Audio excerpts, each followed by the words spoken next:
참된 집사의 모습이다. 이런 제목을 가지고 하나님이 주시는 은혜의 말씀을 함께 나누기를 원합니다.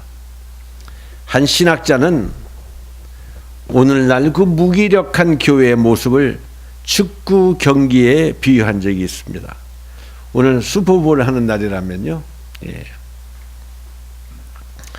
그는 열심히 뛰어야 할 선수들은 선수석에 앉아 소리를 지르며 구경을 하고 있고, 게임을 위해 작전을 구상해야 할 코치는 운동장에서 혼자 뛰며 탈진하여 쓰러져 있다고 말했습니다.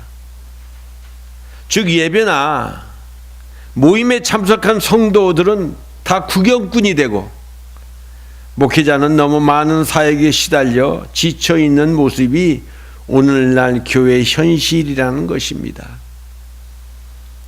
교회 사명을 위해 선수로 뛰어야 할 성도가 구경꾼이 되었고, 지도자의 역할을 수행해야 할 목회자는 선수가 되어서 몸과 마음이 망가질도록 뛰는 한 교회는 절대로 건강하게 성장할 수 없다는 것입니다. 교회가 사명을 온전히 감당하기 위해서 일꾼을 세웁니다. 교회가 이 일꾼을 세우기 시작한 것은 초대교회 때부터 시작입니다. 사도행전 6장 1절 이하에 보면 사도들이 복음을 전하자 예루살렘 교회 성도 수가 날마다 늘어나기 시작했습니다. 이때 예기치 못한 문제들이 하나둘씩 생겨나기 시작했습니다. 그 중에서 특히 가난한 사람들을 구제하는 일에서 시비가 발생했습니다. 친교하는데 시비가 걸린 거예요. 사람들이 자기네 출신 사람들한테는 더 먹을 것을 갖다 주고, 교회 안에서 사람이 많다 보니까 분열이 있게 생겼다는 것입니다. 예전에 워싱턴에 있을 때도 그랬어요. 친교할 때 보면 지들끼리 모여가지고, 그래서 다른 사람, 새로운 사람한테는 신경 쓰지 아니하고 그냥 자기들끼리 모여가지고 꼭 친교 파티를 하는 그런 모습들이 나타났던 것이죠. 이로 인해서 기도하고 말씀을 전하는 일에 전념해야 할 사도들이 다른 일에 분주하게 되었습니다. 이런 문제를 해결하기 위해서 초대교회는 집사를 뽑아 교회를 섬기는 봉사와 사역을 맡기로 결정을 했습니다. 그리고 성령과 지혜가 충만하여 사람들에게 칭찬을 받는 성도 중에서 7명을 뽑아서 그들에게 안선한 후 그들을 집사로 임명했습니다. 이것이 집사의 기원입니다. 어떤 사람이 성령이 충만한 사람입니까? 말씀을 묵상하고 기도하는 사람입니다. 어떤 사람이 지혜가 충만한 사람입니까? 성령의 은사가 나타나는 사람입니다. 어떤 사람이 칭찬받는 사람입니까? 믿음의 열매가 나타나는 사람인 것입니다. 오늘 본문의 말씀은 사도 바울이 그의 제자 디모데에게 올바른 집사의 자격에 대해서 교훈하고 있습니다. 교회 일꾼을 세우는 데 가장 중요한 기준이 있습니다. 그것은 바로 성경입니다. 오늘 읽은 본문의 말씀이죠. 미쁘다 이 말이요, 사람이 감동의 직분을 얻으려 하면 선한 일을 사모한다 하미로다. 그러므로 감독은 책망할 것이 없으며 한 아내의 남편이 되며 절제하며 근신하며 아담하며 나그네를 대접하며 가르치기를 잘하며 술을 즐기지 아니하며 구타하지 아니하며 오직 관용하며 다투지 아니하며 돈을 사랑치 아니하며 자기 집을 잘 다스려 자녀들도 모든 단정함으로 복종케 하는 자라야 할지며, 사람이 자기 집을 다스릴 줄 알지 못하면 어찌 하나님의 교회를 돌아보리요. 새로 입교한 자도 말지니 교만해져서 마귀를 정죄하는 그 정죄에 빠질까 하며, 또한 외인에서도 선한 증거를 얻은 자라야 할지니 비방과 마귀의 울무에 빠질까 염려하라. 이와 같이 집사들도 단정하고 일구 이혼을 하지 아니하고 술에 임박히지 아니하고 더러운 일을 탐하지 아니하고 깨끗한 양심의 믿음의 비밀을 가진 자라야 할지니 이에 이 사람들을 먼저 시험하여 보고 그 후에 책망할 것이 없으면 집사의 직분을 하게 할 것이요 여자들도 이와 같이 단정하고 참소하지 말며 절제하며 모든 일에 충성된 자라야 할지니라. 이런 자를 뽑으려면 아마 교회 집사 뽑을 사람이 한 사람도 없을 것 같습니다. 교회 집사 직분을 할 적에 두 가지가 이해가 있습니다. 하나는 이렇게 훌륭하고 충성스러운 자격을 가진 사람을 집사로 세우는 것이고, 또 하나는 아직은 좀 부족하고 연약하지만 직분을 주면은 그 직분에 합당한 열매가 있고 신앙심을 잘 키우지 않을까, 이렇게 해서 교회에서 직분을 세우는 겁니다. 이 직분 세우는 걸로 인하여 얼마나, 특별히 이 한국 교회는 어려운 문제들이 너무 많습니다. 집사는 두 가지 집사가 있습니다. 하나는 서리 집사입니다. 서리 집사는 1년 동안 집사가 임명되는 겁니다. 또 한 분은 안수 집사입니다. 오늘 읽은 본문의 말씀에 나오는 집사는 안수 집사를 통해서 얘기하는 것입니다. 그러나 교회 서리 집사가 없으면 교회가 운영하기가 어렵고 힘이 듭니다. 그래서 매년마다 집사를 임명하게 되는데, 오늘 우리 교회도 이제 서리 집사를 임명해야 되는데, 오늘 그래서 여러분에게 도대체 집사의 직분이 어떤 것인가를 여러분들에게 말씀을 전하기를 원하는 것입니다. 이렇게 훌륭하고 충성스러운 집사가 교회 기둥이 되면요, 교회는 획기적으로 변화되고 부흥 발전될 것입니다. 우리 교회는 처음서부터 온전한 반석 위에 세워진 교회가 되기를 원합니다. 정말 주은혜교회 집사님들을 보고, 야, 저 교회는 정말 한번 가서 같이 신앙생활 하고 싶어 하는 그런 마음이 생길, 여러분들이 그런 집사들이 다 될 수 있기를 바랍니다. 목사를 보고 오는 게 아니고 주은혜교회 성도들의 모습을 보고, 과연 주은혜교회는 하나님이 계시는구나, 이렇게 사람들이 보고 느껴서 우리 교회 이 부족한 자리가 다 채워질 줄 믿습니다. 그러나 이해 관계나 체면, 일시적인 필요에 의해서 세워진 집사는 교회 성장에 다음과 같은 부정적인 역할을 미칠 수가 있습니다. 어떤 분은 그래요. 자기는 교회 2번 갔는데 그 다음번에 가니까 집사를 임명을 해 주더래요. 그런 얘기를 들으면요, 얼굴이 뜨거워지는 거예요. 여기 있는 교회가 아니고 저 LA에 있는 교회에서 누가 그런 얘기를 하더라는 거예요. 첫 번째는 모일 때마다 논쟁을 즐기게 됩니다. 자격이 없는 사람을 집사를 임명하게 되니까 말씀과 기도 시간에는 다 빠지고, 회의할 때는 먼저 와서 앉아서 기다리고 있는 겁니다. 그래서 회의 때마다 얼마나 논쟁이 많이 나오는 줄을 몰라요. 상대방을 자극하고 사소한 일로 다툼을 일으키게 됩니다.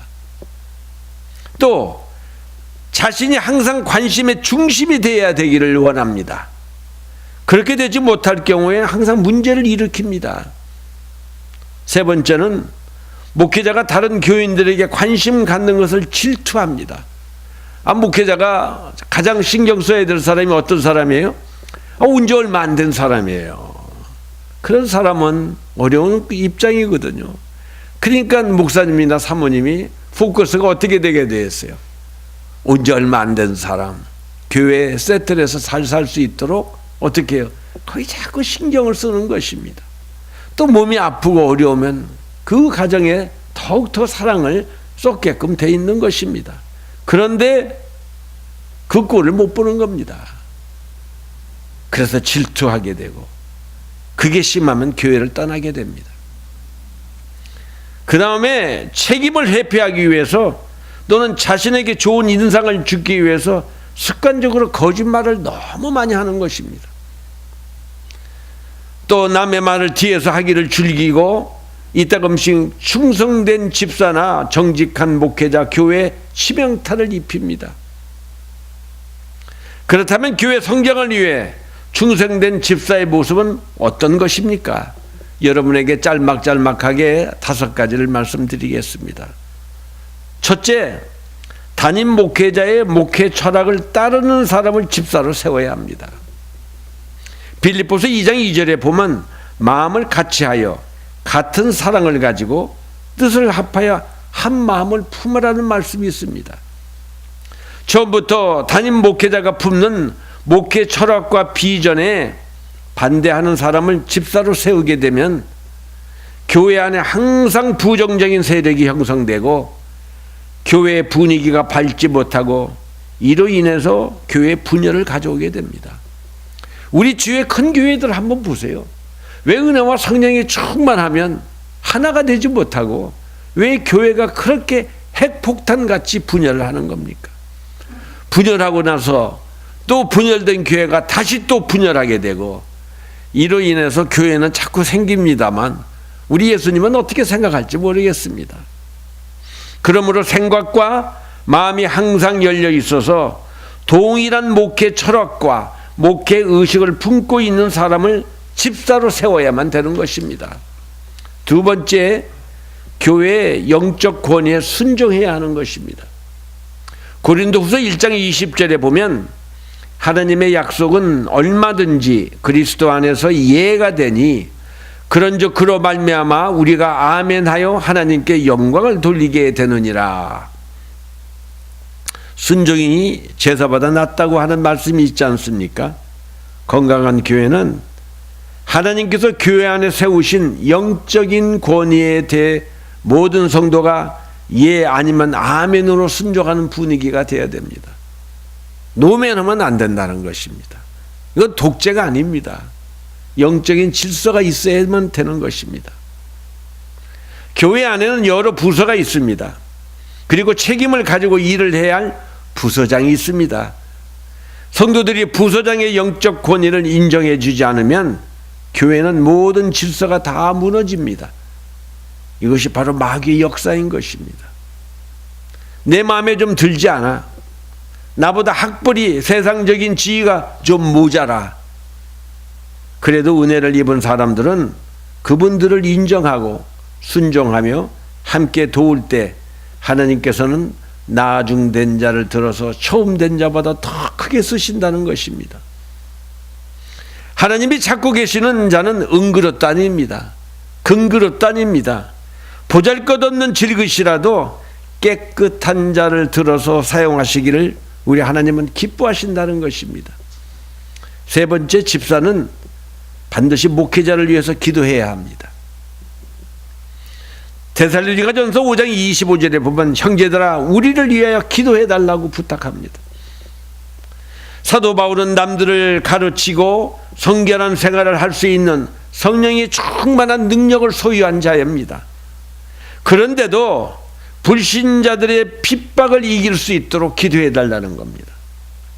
복음을 담대히 전할 수 있도록 자기를 위하여 기도해 달라는 겁니다. 전도의 문이 열릴 수 있도록 성도들에게 기도를 요청하고 있는 모습을 발견할 수가 있는 것입니다. 교회와 목회자를 위하여 기도하는 집사는 자연스럽게 교회와 목회자를 사랑하고 충성하려고 하는 마음을 갖게 됩니다. 사회적으로 명망이 있고 경제력이 있는 집사님보다는 기도하는 집사가 많아야 교회가 부흥될 수 있는 것입니다. 네 번째, 은사가 분명히 나타나는 집사가 되어야 됩니다. 우리에게는 하나님이 우리의 믿음의 분량대로 다 은사를 주셨습니다. 믿으십니까? 로마서 12장 7절 이하에 보면 우리에게 주신 은혜대로 받은 은사가 각각 다르니 혹 예언이면 믿음의 분수대로, 혹 섬기는 일이면 섬기는 일로, 혹 가르치는 자면 가르치는 일로, 혹 권위하는 자면 권위하는 일로, 구제하는 자는 성실함으로, 다스리는 자는 부지런함으로, 국류를 베푸는 자는 즐거움으로 할 것이니라. 사랑엔 거짓이 없나니 악을 미워하고 선에 속하라. 형제를 사랑하여 서로 우애하고 존경하기를 서로 먼저 하며 부지런하여 게으르지 말고 열심히 품고 주를 섬기라. 소망 중에 즐거워하며 환난 중에 참으며 기도에 항상 힘쓰며 성도들의 쓸 것을 공급하며 손님 대접하기를 힘쓰라고 말씀하십니다. 교회 부흥을 위하여 쓰임받는 집사가 되려면은 첫째는 믿음과 인격이 갖춰야 될 뿐만 아니라 자신의 은사에 대한 분명한 확신이 있어야 되는 겁니다. 하나님은 나에게 이런 은사를 주셨다는 확신이 있어야 되는 거예요. 다섯 번째, 기본적인 신앙의 의무를 다하는 집사가 되어야 됩니다. 에스겔서 18장 9절에 보면 내 율례를 쫓으며 내 규례를 지켜 진실이 행할진대 그는 의인이니 정령 살리라. 나 주 야훼의 말씀이라고 말씀하십니다. 주일 성수하는 건 기본입니다. 모든 예배 참석해야 합니다. 그리고 11조 생활 등은 재직, 집사의 기본적인 의무요 외적 헌신의 표현인 것입니다. 만약에 집사의 직분을 갖고 이런 선한 열매가 없게 되면 다른 사람들에게 판단을 받게 됩니다. 저 사람은 집사인데 어떻게 주일날 교회도 제대로 안 나와? 저 사람은 집사인데 예물 드리는 그런 태도가 뭐 교회에서 누구 11조를 하고 검수한검 했다는 것을 얘기할 수가 없습니다.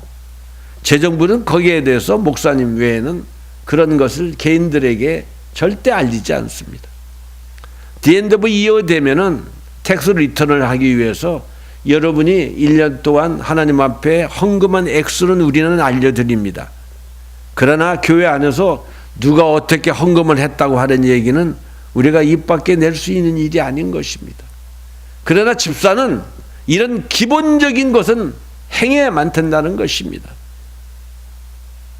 이런 신앙의 기본이 안 된 상태에서 무조건 직분부터 맡게 되면 교회도 목회자도 판단을 받게 됩니다. 교회 안에 분쟁의 불씨의 원인이 될 수 있습니다. 그리고 끝내는 본인도 불행해지고 마는 것입니다. 지나간 얘기지만 우리 교회 장로는 담임 목사한테 장로가 인정을 받지는 못했어요. 그랬더니 여의도 가서 장로를 받아가지고 오시더라고. 그래서 참 문제가 많았어요. 예. 직분은 교회에서 주는 것이지 교단에서 주는 게 아니거든요. 그러면 이렇게 충성된 하나님의 일꾼들에게 주시는 하나님의 상급이 무엇입니까? 두 가지 축복을 받게 됩니다. 첫째는 요한계시록 2장 10절 말씀입니다. 네가 죽도록 충성하라. 그리하면 내가 생명의 면류관을 너에게 주리라. 생명의 면류관은 썩지 않는 면류관입니다. 사랑의 면류관이요, 의의 면류관이요, 영광의 면류관과 같이 동일한 면류관인 것입니다. 이것은 천국에서 성도들이 장타 누리게 될 영적인 축복을 말하고 있는 것입니다. 이 세상에 사는 동안 주의 몸된 교회에 하나님의 나라를 충성되면 우리가 저 천국에 가면 영광의 면류관, 기쁨의 면류관, 생명의 면류관을 다 쓰고 있다는 거예요. 근데 어떤 사람은 개털모자 하나 쓰고 앉아 있어가지고 간신히 구원받아가지고 지옥은 안 갔지만 그런 입장에 있는 사람이지만 어떤 사람은 생명의 면류관, 의의 면류관, 이런 걸 면류관을 쓰고 영원토록 여러분 천국 싸움 한번 산다고 생각해 보십시오. 이것은 천국에서 성도들이 장차 누리게 될 영적인 축복을 말하고 있는 것입니다. 두 번째, 충성된 일꾼에게 주시는 축복은 이 세상에서 누리는 물질적이고 현세적인 축복의 약속인 것입니다. 그 말씀이 신명기 28장 1절 이하에 기록되어 있죠. 네가 내 하나님 야훼의 말씀을 삼가 듣고 내가 오늘날 내게 명하는 모든 명령을 지켜 행하면 내 하나님 야훼께서 너를 세계 모든 민족 위에 뛰어나게 하실 것이라. 네가 네 하나님 야훼의 말씀을 순종하면 이 모든 복이 내게 임하며 내게 미치리니 성읍에서도 복을 받고 들에서도 복을 받을 것이며 내 몸의 소생과 내 토지의 소산과 내 짐승의 새끼와 우양의 새끼가 복을 받을 것이며 내 광주리와 떡방주 그릇이 복을 받을 것이며 네가 들어와도 복을 받고 나가도 복을 받을 것이니라. 아멘입니까? 무슨 일을 해가든 하나님이 복이 쫓아다니는 거예요. 남은 해서 안 된다는 직종도 그 사람이 하면 다 되는 거예요. 내가 이 세상에 무슨 잡을 구하나 무슨 일을 해도 성경에 하나님 함께 하시는, 요셉같이 감옥에 가서도 하나님이 감옥에서도 축복하시는 하나님이십니다.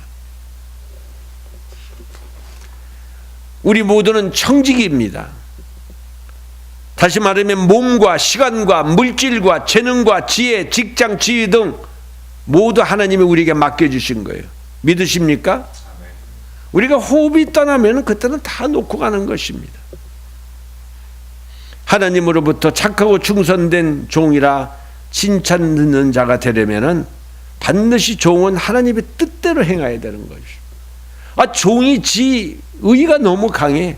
주인이 시키면은 그때마다 토를 달고 왜 해야 됩니까? 왜 가야 됩니까? 꼭 지금 해야 됩니까? 이따 하면 안 됩니까? 이건 종의 자세가 아닌 거죠.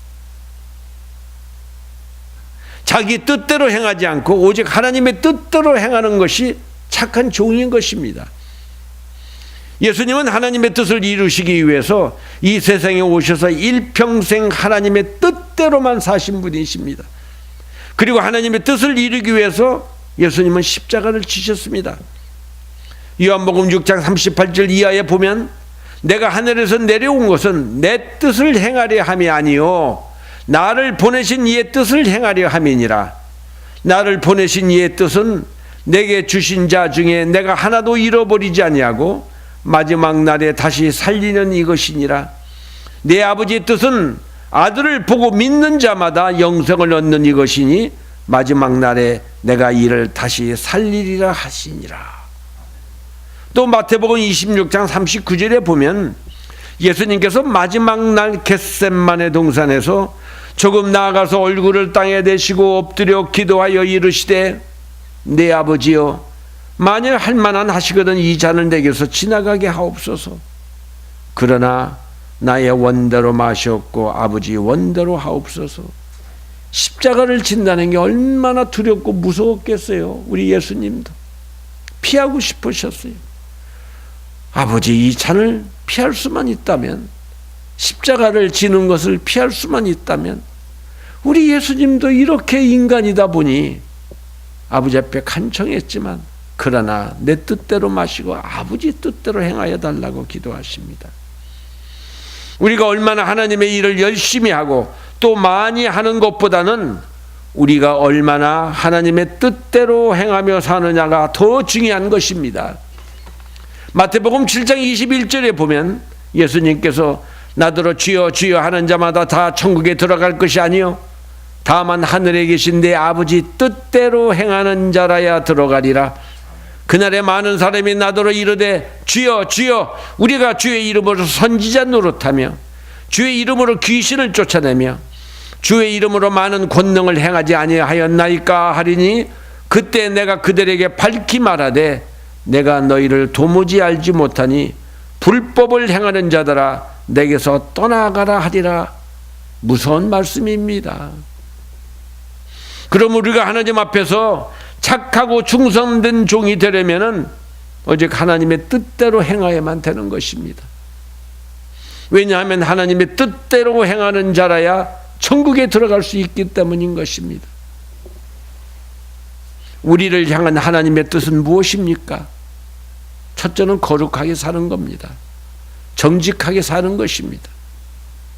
데살로니가전서 4장 3절에 보면 하나님의 뜻은 이것이니 너희의 거룩함이라 곧 음란을 버리라고 했습니다.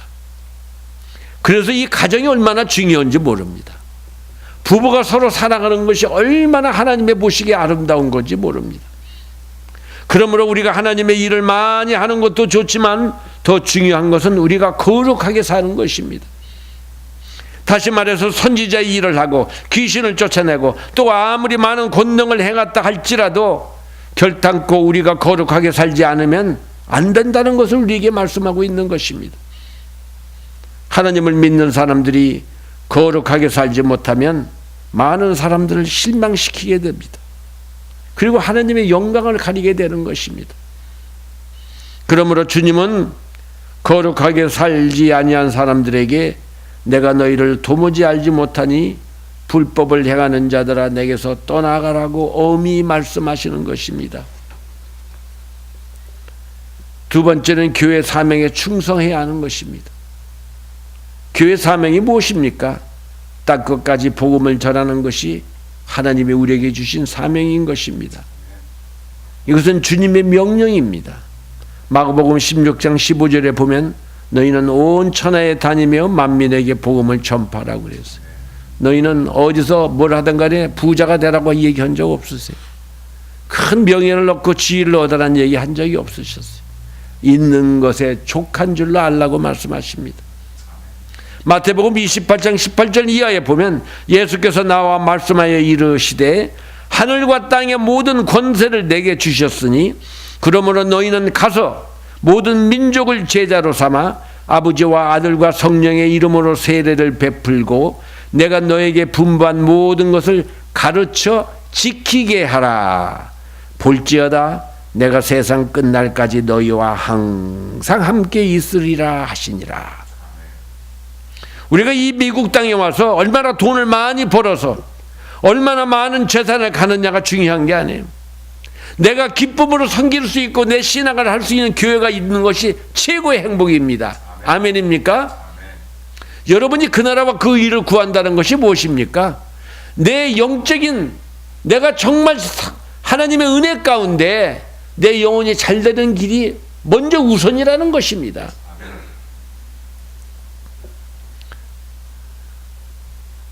하나님이 주신 많은 것을 가지고 우리가 얼마나 하나님의 선하시고 기뻐하시고 온전하신 하나님의 뜻대로 하나님의 기뻐하시는 일을 하면서 하나님과 주님과 복음을 위해서 사용했느냐가 더 중요한 것입니다. 돈을 많이 벌면 뭐합니까? 내 영혼이 죽어가는데, 내 영혼이 점점 더 마물러 가는데, 여러분 세상의 부귀영화 다 헛되고 헛되며 헛되고 헛되니 다 헛되다고 누가 고백한 겁니까? 솔로몬이 고백한 겁니다. 조금 내 마음에 안 차도 내 가정이 화목하고 우리의 자녀들이 정말 주 안에서 잘 자라는 모습을 보고 그러면 이것이 얼마나 큰 행복입니까?